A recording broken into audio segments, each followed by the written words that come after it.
what we usually do for these is y'all just shout out a couple Mammoth songs, and we play them if we are properly tuned for them. I'm all right. We can do I'm all right.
Circles we can't do because we don't have the tuning for it. I wish we could. Stone, we can do stone. Yes, we can do stone.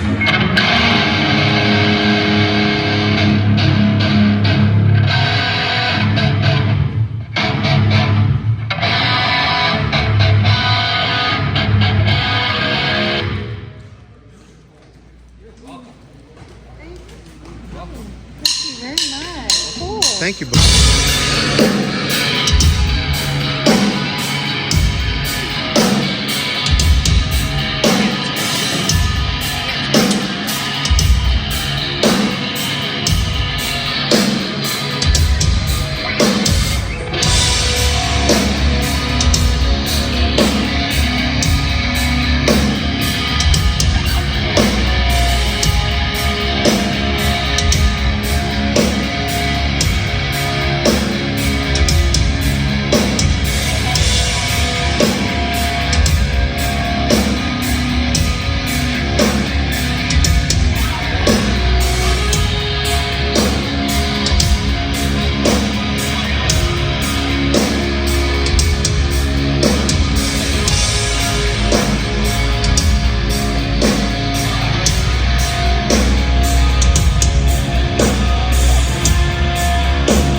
Huh? Mr. Ed? Mr. Ed? Yeah.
and the market isn't that big. It's something you eventually get to.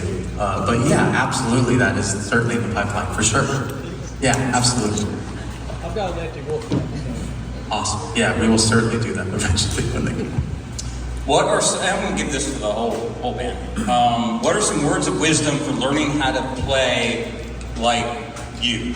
So, what are just words of wisdom? I think there's some other questions in here. I'll briefly touch them, but I think this might encompass a lot of like musicianship and how to play and things like that. For you, and just because you have a bad interaction with a teacher, it doesn't mean that you're not destined to become a musician completely different, usually. Go ahead. Let's hear it, yeah. Let's hear it. This is something I'm still trying to practice and work on. It's more or less just vulnerability. Like, Mr. Ed, I just fucked up right before the bridge, and it's really hard for me to not like... And now his day is ruined. Yeah, so just being comfortable with people like y'all seeing that side of me is probably the biggest piece of advice I can give you, is just trying to be vulnerable. I love fucking up because it means we're not playing to a track. It's evidence. I wish I could feel that way. Having a short-term memory on stage is important, because if you screw up, I talk about this all the time, it's so hard to get out of it. Like, they heard that, everyone heard that. Turns out, no one heard it, no one cared. I forgot, but don't even worry about it, dude, it's all good. So one of the best pieces of advice I ever got about playing music in a live situation, I asked Wolfgang's father one time, I said, what do you do when you fuck up? And he just kind of looked at me and he smiled. And he goes, I just make the same mistake again. And I kind of looked at him and I'm like, what do you mean? He goes, the crowd, they can't even, you do it twice, they think you did it on purpose. So it's just like, We're just enjoying the thank music. We didn't tell you that the additional VIP experience is going to be during the show, like Morgan, have people sit behind you. Hell yeah! That is amazing. We can all fit. Do you think the Behind the Music episode has dramatically increased your fan base along with your excellent music? What? Do you think the Behind the Music episode has dramatically increased your fan base along with your excellent music? I don't know. I think maybe the people who cared to check it out maybe understand my story a little bit more instead of regurgitating things that they think they know about me. It's nice to be able to lay my own stuff out there, but yeah, I think it's tough in this day and age. There's not really like TV where it's like the big thing. It's like there's just so many different kinds of avenues that everything begins to get washed out. But I think for the people who do check it out, yeah, I'm really happy that that's there for people to understand me a bit more. It was awesome. That's awesome. Yep. In addition to that, I think it was an opportunity to get the truth out, because there's a lot of innuendo with people who think they know, and when you're approached about it, it was, well, I'm not really sure when to do this, but it was the opportunity to speak first person about what the relationship and translation. And yeah, I think when you don't tell the story yourself, people fill in the blanks themselves, and they almost always tend to be wrong or negatively impacting who you are as a person. So I think it was a good opportunity to kind of be like, hey, here's my side.